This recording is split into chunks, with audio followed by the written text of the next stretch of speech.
Salut, bienvenue dans ce Face à Pierrot du 10 mars. Bon, je ne vais pas vous mentir, je suis en toute petite forme. Je pense que j'ai pris froid à la Beaujoire hier après-midi. Et voilà, donc on va faire un Face à Pierrot un petit peu plus condensé que d'habitude. Mais bon, on va quand même répondre à des questions. La première est de Jonathan Jamais. Que penses-tu des propos hallucinants de Rivière concernant la réserve pour Almeida? Est-ce que cette révélation ne va pas renforcer l'idée d'un complot pour détruire l'OL mené par certains présidents? Je suis d'accord avec toi, c'est hallucinant. Je trouve même Jean-Pierre Rivière incroyablement candide et franc. C'est-à-dire, il dit oui, voilà, c'est comme ça. On m'a dit d'eux, je tiens ma parole. Et c'est invraisemblable. C'est invraisemblable, d'autant plus que ça ne sert à rien, puisque je le répète encore une fois, le contrat d'Almada a été validé par la DNCG et par la Ligue. Donc toutes ces réserves n'ont aucun sens. Et encore une fois, ça contribue à donner une image dégueulasse du football français et du comportement des présidents. Alors est-ce que c'est John Textor qui est visé? Je pense qu'on peut effectivement l'imaginer. Est-ce que c'est que certains, enfin, j'allais dire une connerie, est-ce que c'est pour lutter contre la multipropriété? C'est certainement pas Rivière qui va lutter contre la multipropriété, puisqu'il appartient à Ineos. Donc voilà, ça n'a pas de sens, et je trouve ça désastreux en termes d'image par rapport au comportement on n'a que des présidents qui pensent chacun à leur gueule dans leur coin et qui cherchent pas du tout à faire progresser et avancer le foot et la vie des clubs. Et franchement, quand tu es un grand groupe étranger, ça te donne pas envie d'investir et de filer des millions à Rivière, à Caillot et à tous ceux qui ont déposé des réserves contre Almada. Je note d'ailleurs que, jusqu'à preuve du contraire, le seul club qui n'a pas déposé de réserve contre Almada, c'est l'Olympique de Marseille. Et il faut les féliciter pour ça. Pépito me dit, peut-on voir la suspension de Fonseca comme une force dans la fin de saison de l'OL, où l'on peut y voir une sorte d'union sacrée et les joueurs ont vraiment envie de se surpasser pour son staff? C'est trop tôt, tu peux pas tirer de conclusion sur un match très réussi à Nice, avec une excellente performance et une très belle victoire. Il faudra voir effectivement dans la durée les conséquences, peut-être au quotidien, de la suspension de Fonseca. Enfin, quand je dis au quotidien, c'est-à-dire match après match, puisqu'au quotidien, il peut quand même coacher, encore heureux. Encore une fois, je le répète, ce qu'il a fait est inacceptable. Ça valait certainement les 7 mois de suspension qui étaient prévus par le barème. Ça en valait pas 10. Et ça valait surtout pas cette extension, pour le coup, typiquement, uniquement franco-française, de l'interdire de vestiaire, parce que c'est une entrave à la liberté de travail de Fonseca. Maintenant, j'espère que le club va faire appel et que, voilà, avec peut-être un petit peu d'apaisement de part et d'autre, la sanction ne sera peut-être pas réduite, mais au moins il aura le droit d'être dans le vestiaire, ce qui me paraîtrait quand même être la moindre des choses, parce que lui soit puni, c'est une chose, que le club soit puni, c'en est une autre. Pépito me dit, la trêve internationale va enfin vous permettre de souffler.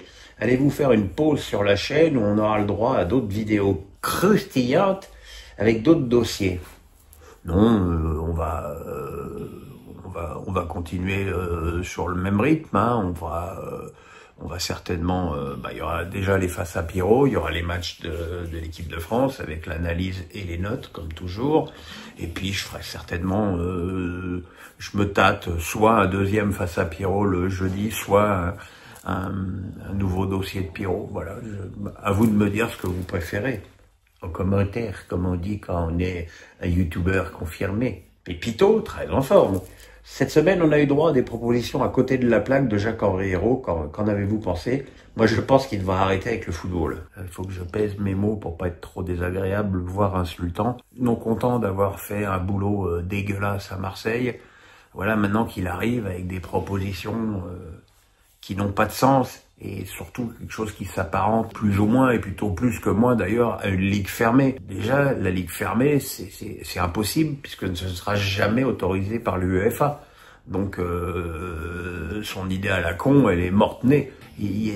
Non, c'est catastrophique de bout en bout, et voilà. Mais que ce type, après ce qu'il a fait à Marseille, coucou Adil Rami, revienne enfin sur le devant de la scène, ça n'a pas non plus une répercussion médiatique énorme, ces propositions, hein.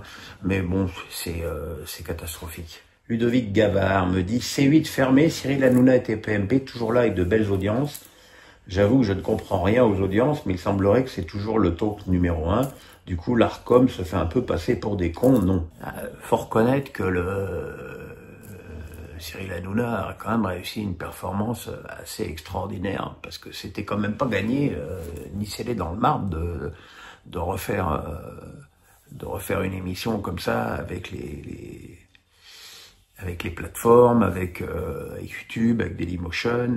Et effectivement, il fait plus d'1 million tous les soirs, ce qui est incroyable. Ce qui est incroyable aussi, c'est que Quotidien ne profite absolument pas du départ de TPMP sur la TNT, ce qui m'étonne un peu, parce que moi je pensais qu'il allait y avoir des gens qui mécaniquement allaient se dire bon bah on n'a plus TPMP, on va aller sur Quotidien, mais il faut croire, en même temps j'étais peut-être un petit peu naïf, il faut croire que ce sont deux clientèles totalement différentes.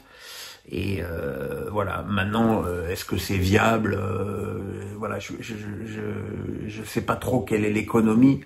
Je veux dire, quelles sont les rentrées publicitaires de TPMP en l'état. C'est un peu ça le problème, parce que là l'émission elle coûte de l'argent, elle doit coûter pratiquement autant qu'avant, même si j'imagine qu'il a réduit les coûts, notamment au niveau des cachets des chroniqueurs, mais que quand même il y a quand même un coût, et je sais pas si cette formule elle est viable au-delà de la fin du mois d'avril, ne serait-ce que sur le plan financier. Là je pense que Bolloré a les reins tout à fait solides pour faire chier l'Arcom pendant 2 mois. Je suis pas certain que ça dure beaucoup plus longtemps. Alex Nissa du 06, vous l'avez réclamé, le voilà. Sur le Nice-Lyon, peut-on dire que les Niçois se sont sabordés tout seuls en étant incapables de concrétiser une première mi-temps où ils étaient archi-dominateurs? Je me demande si Lyon fait un tir en première mi-temps et cette erreur de relance de Bombito amenant le premier but lyonnais. Ouais, c'est vrai que ce qui était d'ailleurs extrêmement curieux, c'est de voir la domination et les occasions que se sont créées les Niçois en ayant eu une possession de balle inférieure à 40%. Mais les Lyonnais, ils sont extrêmement sereins quand même, hein. Il faut les féliciter d'être aussi sereins, parce qu'il n'y a pas grand-chose autour du club qui incite à cette sérénité.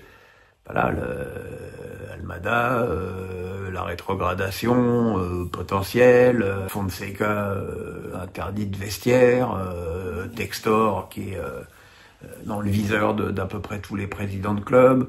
Voilà, alors je sais pas dans quelle mesure ça a vraiment une influence sur les joueurs lyonnais, mais c'est un peu lourd comme contexte, et je trouve que voilà, effectivement les Lyonnais peut-être ils puisent de nouvelles formes. En tout cas, c'est sûr qu'il y a des joueurs qui ont bien du talent dans cette équipe, et que Nice, Nice, c'est la première fois qu'ils perdent un match à l'Allianz Riviera cette saison, donc c'est pas non plus catastrophique. Effectivement, ils avaient l'occasion de revenir à égalité de points avec Marseille. Voilà, ils sont quand même qu'à 3 points, et ils sont toujours dans la course. C'est pas catastrophique non plus. C'est contrariant, mais pas catastrophique.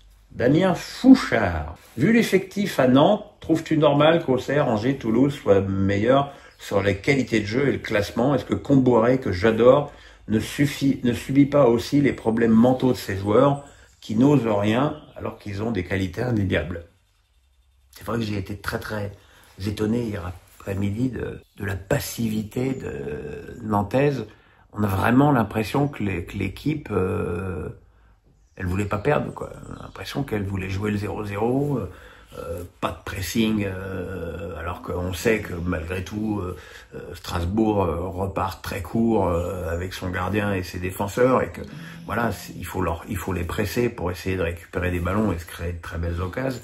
Ils n'ont jamais fait ça, ils se sont regroupés, ils ont reculé, et Strasbourg, je dirais, a pris la température en première période, et en deuxième période, leur supériorité technique et tactique a évidemment pris le dessus, et ils se sont imposés très logiquement, quand on pense que le seul tir cadré des Nantais, il est à la 94e minute, tir extraordinaire d'ailleurs, avec une parade exceptionnelle de Petrovic.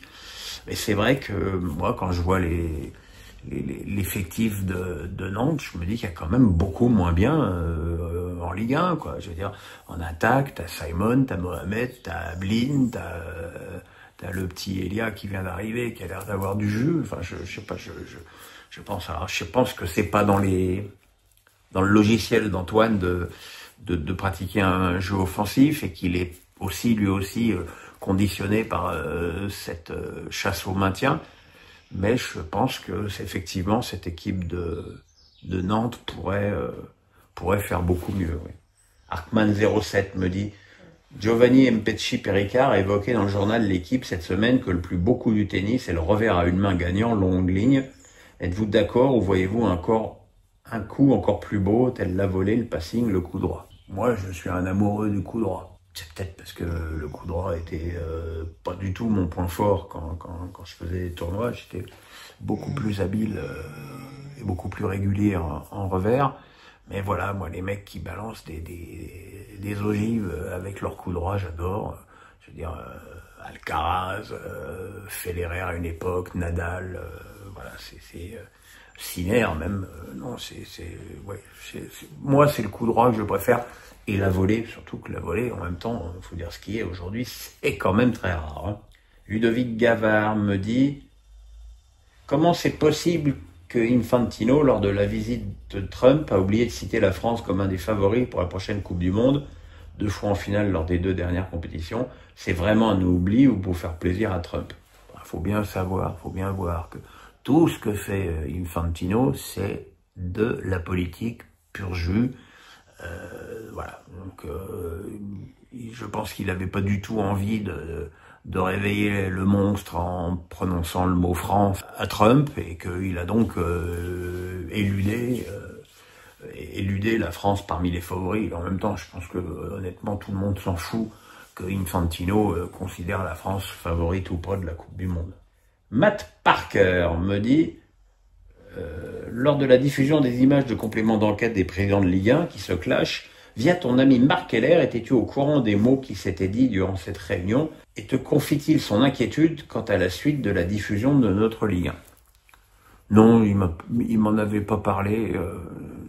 Marc fait tellement de réunions entre la Ligue, la Fédé, et c'est vrai que quand on se parle d'abord plus de nous, de nos vies, comme de vrais amis, et puis si on parle foot, on parle plus du Racing.